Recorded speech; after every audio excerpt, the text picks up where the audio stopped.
Close your eyes for a second. It's 1986. You're in a Kmart, or maybe a Toys R Us. You know that smell, that carpet. You know exactly what I'm talking about. And your mom is pushing the cart straight toward the stuffed animals. The Care Bears section. You are dying inside. Because you don't want a Care Bear. You want something weird. Something that would make your little sister scream. Something your teacher would absolutely confiscate. And then you see it. A foam ball with a hanging eyeball. Drooling green slime. And a face that looks like it crawled straight out of a fever dream. Sitting right there next to a baseball mitt. That was Madballs. But here's the thing. Nobody ever tells you about Madballs. The company that made them? They also made greeting cards. Not just any greeting cards. They were the biggest greeting card company on the entire planet. We're talking happy birthday, grandma cards. Thinking of you cards. Warm, sentimental, pastel. The most disgusting, grotesque, revolting toys of the entire 1980s.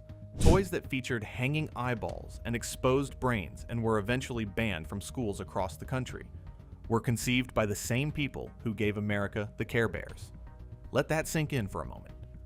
Today we're going to dig into exactly how that happened, why Madballs absolutely detonated in the mid-80s, and why they disappeared almost as fast as they showed up. Alright, let's get into it. The origins. From greeting cards to gross out. So here's the backstory, because the origin of Madballs is one of the most unintentionally hilarious corporate stories in toy history. By 1985, American Greetings was the #1 greeting card company in the world. They weren't just competing with Hallmark, they were lapping them. And through their licensing and intellectual property division, a group called Those Characters from Cleveland, which I will never get tired of saying out loud, they had already created the Care Bears, the Popples, and the Get Along Gang. If you had sisters, you know those properties. If you grew up as a boy in the 80s, you probably actively avoided those properties. Because everything was pastel. Everything had a little heart on it. Everything wanted to give you a hug. So the creative team over at TCFC does a market analysis, and what they find is that the soft toy market is completely saturated. But there's this wide open lane for something subversive, something aimed at boys, something that didn't want to hug you, something that wanted to gross you out. Now here's where the story gets genuinely great, because the origin of Madballs didn't come from some slick Madison Avenue pitch. It came from a brainstorming session about a hot potato game. That's it. The design team, they're sitting around thinking, what if you're playing hot potato, but the potato itself is repulsive? What if the thing you're passing around is so physically disgusting that it makes the game more intense? So they start drawing grotesque faces onto sketches of potatoes, just doodling, competing to see who could make the most offensive looking thing. And when the executives saw those sketches, something clicked. What they were looking at wasn't just a gross game prop, it was a collectible. A little piece of weird art that also happened to be a toy. That is $1 million idea, and it was born from potato doodles. The brand went to market in late 1985 under Amtoy, the subsidiary of American Greetings, set up to actually manufacture the things. The company that brought America I Love You Grandma had just unleashed a drooling foam eyeball onto the toy aisle. God bless the free market. Meet the monsters. The characters and an engineering problem nobody saw coming. Now, before we get to how these things took over the toy aisle, we need to talk about the one character name that almost sank the entire brand before it ever got off the ground. But first, the lineup. Because the characters are where Madballs really lived. Series 1 hit in late 1985 and gave us 8 characters, each with a name, a backstory, and a very specific flavor of disturbing.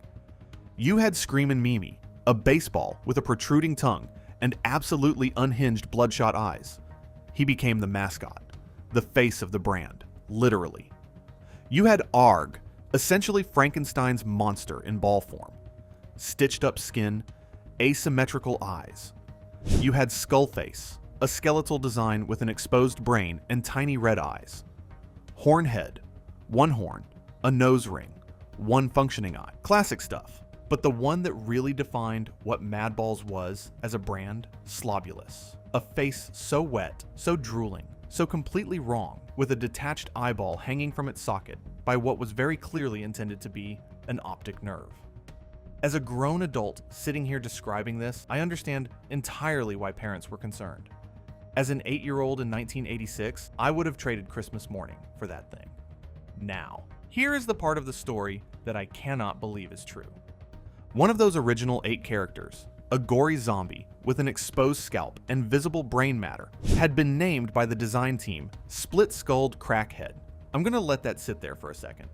This is 1985. The design team is going for edgy.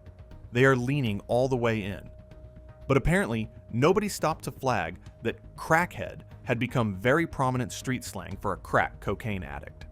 This is the peak of the war on drugs era. Nancy Reagan is on television telling kids to just say no. And American Greetings, the greeting card company, very nearly shipped a children's toy to Kmart with the word crackhead right there on the packaging. They caught it. The toy was rebranded as Bash Brain. Crisis averted. But the fact that it made it that far in the process tells you everything you need to know about how fast and loose this whole operation was playing it. Now here's something that doesn't get talked about enough in the Madballs story. The engineering problem. Because the very first Madballs were not the squishy foam balls most people remember. The originals were made from vulcanized hard rubber. Dense, heavy, sharp molded details. They felt substantial in your hand. They felt premium. They also felt like getting hit with a rock if somebody threw one at your head. And yes, that happened. Reports of minor injuries started coming in, and Amtoy made the call to transition from hard rubber to a softer polyurethane foam, something closer to a Nerf material. Necessary call for safety and liability. No question, but here's the trade-off. Nobody talks about. The foam softened the details. The textures weren't as crisp. The protruding features weren't as dramatic. It pushed Madballs closer to the squishy toy category, which was not exactly where a line built on transgression was meant to end up. The hard rubber originals from 1985? That's the holy grail for collectors today. And part of the reason they're so rare? Polyurethane foam from that era breaks down over decades. Collectors call it foam rot. A lot of surviving Madballs from that period have literally crumbled to pieces. If you've got a pristine hard rubber original sitting in a shoebox somewhere, I am dead serious when I tell you.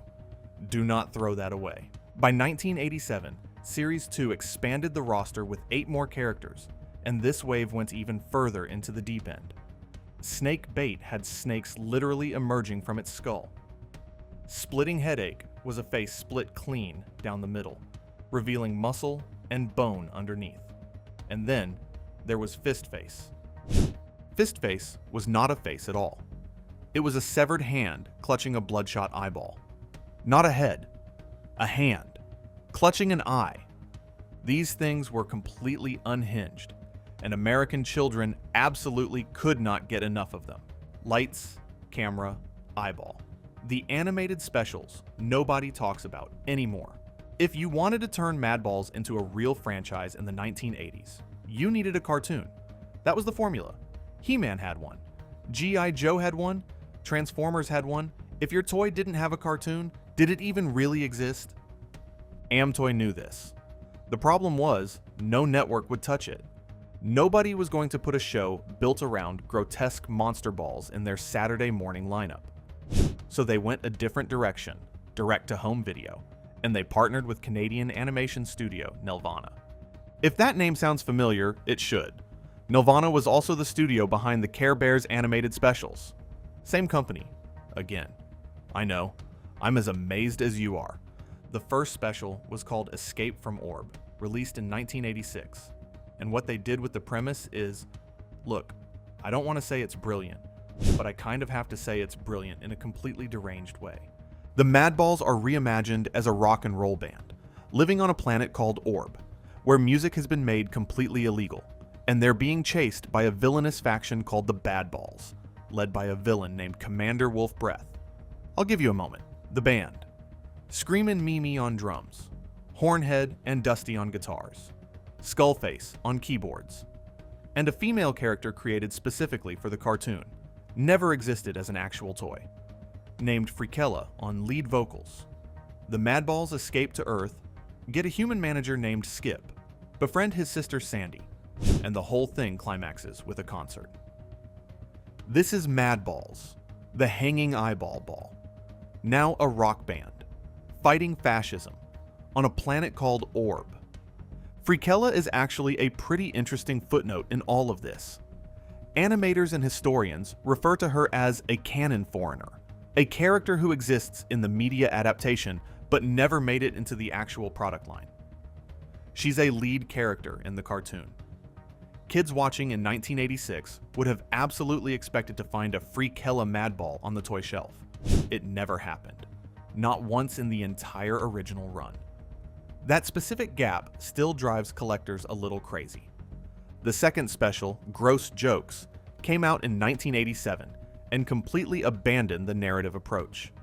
It became a sketch comedy special, a series of gross-out gags strung together. People who have analyzed these things, and yes, those people exist, noted that Gross Jokes had a noticeably lower production budget than Escape from Orb, which is genuinely saying something. There are also persistent rumors floating around in fan communities that Nelvana may have actually produced as many as 6 total episodes. Titles like Heads Up and Bad Bats get referenced in collector circles, but no footage of these has ever surfaced publicly. They may have been abandoned in the storyboard phase. They may be sitting in a corporate archive somewhere collecting dust. Nobody has confirmed anything either way. What we do know is that only 2 specials were ever officially released through a home video label called High Tops Video, and by 1987, the animated side of the Madballs universe was already running out of gas. That was a sign of things to come. The flood, knockoffs, school bands, and the collapse. Here's the dirty little secret about fad toys, and Madballs was absolutely, unambiguously, a fad toy. They almost always carry the seeds of their own destruction from the very beginning. When something blows up in the toy aisle, one of 2 things happens. Either the brand evolves into something durable and long-lasting, think Lego, think Hot Wheels, or it gets flooded out by competition, market saturation, and its own momentum running out. Madballs was firmly in the second camp, and it happened fast. Amtoy saw what was happening and tried to expand in every direction at once. You had Super Madballs, oversized versions designed for actual outdoor sports play, with characters like Touchdown Terror for football and Goal Eater for soccer. You had head-popping Madballs, action figures with posable bodies, where the Madball heads could be ejected and swapped, borrowing the interchangeability gimmick that Transformers and G.I. Joe had made popular. And you had water squirters, made by Arco Toys, foam balls you could fill with water and squeeze to spray liquid out of the mouth. They were throwing everything at the wall, and a lot of it stuck for a while. But then the knockoffs arrived, and not subtle, half-hearted knockoffs either. ERTL put out a line called Blurp Balls. A company called Melapel gave us Weird Balls. Lantern Toys produced Spitballs. None of them had the same quality of molding. None of them had the editorial depth of the original characters. But they were cheaper. And they were everywhere. And they diluted the market in a way that chipped away at what made Madball special. Now here is the part of this story that I find genuinely, almost poetically absurd. One of the original designers of Madballs, James Groman, the same guy who helped dream up Slobulus and Skullface, had left the project by this point, and he was now designing the Blurp Balls for ERTL. The man who co-created Madballs was building the competition. He was, essentially, competing against his own children. That is a level of toy industry irony that I did not anticipate finding when I started putting this video together. And then came the school bands, which, honestly, were completely inevitable. Madballs were heavy, irregularly shaped objects with things sticking out of them. When you threw one at somebody, And of course, kids were throwing them. We were children. Somebody was going to get hurt. Principals started confiscating them. Parents wrote letters. Local news segments happened. The same cultural backlash that was hitting Garbage Pail Kids around the same time came from Madballs too. By late 1988, Madballs were gone from retail shelves. 3 years at the top. A rocket ship rise and a fast, ugly exit. And the cruelest part? A planned Series 3 never made it out. There were designs in the pipeline, characters called Puck Teeth, Mosh Pits, Nailbiter, and Shrunk Punk. All canceled when the line folded. Those designs sat in archives for years. Toys that existed in concept, but never made it to a single kid's hands. The resurrection, legacy, collectors, and why this stuff still matters. Here's the thing about fad toys. Most of them stay dead, forgotten. Clearance bin history that nobody talks about except in a "remember that" conversation at a cookout. But every once in a while, a toy from that era has something real underneath the hype. A genuine creative identity, a specific aesthetic, and those are the ones that eventually come back. Madballs came back. In 2007, a company called Art Asylum, working with Basic Fun, did a genuine relaunch of the franchise. Updated versions of the series' 1 and 2 characters, plus a new lizard-based character called Repvile. They also introduced a sub-series called Madballs Sick, which used a dual-layer rubber construction. You'd squeeze the ball, and the outer layer would deform to reveal what looked like pulsing brains or oozing blood underneath. Actually impressive engineering for a nostalgia product. In 2017, American Greetings Entertainment, which had by then rebranded to Cloudco Entertainment, partnered with Just Play Inc. for another mass-market push. Animated YouTube shorts through Wildbrain. A new character named Lobe, a sentient brain living inside Skullface's head, which is either the most creative idea they'd had in 30 years or a sign that things were running thin. The toys showed up at Walmart and Target. The line ran through 2019. But the moment that really tells you where this brand has landed, 2021. Madballs and Garbage Pail Kids, the two great gross-out brands of the entire 1980s, the ones that had always been running parallel, competing for the same kids, the same allowance money, did an official crossover. They called it the Battle of the Grossest. Crossover trading cards and premium collector figures from a company called Premium DNA. 6-inch figures with 26 points of articulation and interchangeable parts, priced and marketed specifically for adult collectors. The kidult market, as the industry calls it. That is the story right there. That is where Madballs ended up. Not on the toy aisle at Walmart. On the shelf of a 40-something guy who grew up throwing them at his brother and never entirely let that part of himself go. And at the center of all of it, from the potato sketches in a Cleveland brainstorming session all the way to premium articulated figures in 2021, is James Groman. This is the man who drew grotesque faces onto potato drawings and accidentally co-created one of the most beloved, gross-out franchises in American toy history. After Madballs, he went on to teach at the Cleveland Institute of Art. He went on to design for DC Collectibles, bringing that same monster aesthetic to Batman, to the Joker. The man who gave us Slobulus eventually gave us the Joker. And honestly, if you look at the two side by side, drooling, asymmetrical, deeply wrong in the best possible way, the through line is completely clear. So what does all of this add up to? Madballs was a 3-year fad, a rocket that burned bright and burned out fast, killed by its own success, by knockoffs, by school bands, by a market that couldn't sustain the hype. But the creative vision underneath it, the idea that you could take something as mundane as a rubber ball and make it genuinely transgressive, genuinely funny, genuinely weird, that never really went away. It just aged up with the people who loved it first. It went from the toy aisle to the collector shelf, from a $2.99 Kmart impulse buy to a 6-inch premium figure with 26 points of articulation. The gross-out era of the 1980s looks a lot more interesting now than it probably did to the adults who were trying to take it away from us back then. And maybe that is the real legacy of Madballs. Not just that they were gross, but that they were ours. Something ridiculous and subversive and completely unnecessary that we loved anyway, loudly and without apology. And if you've got a pristine original Slobulus sitting in a box somewhere in your attic right now, please, for the love of everything, do not throw it away. That's the rise and fall of Madballs. But honestly, we barely scratched the surface of the gross out toy era. And if this stuff hits the nostalgia button for you the way it does for me, hit that subscribe button, because we are going deep on more of the toys, the cartoons, and the brands that defined what it meant to be a kid in the 80s. There is a lot more weirdness where this came from. I'll see you in the next one.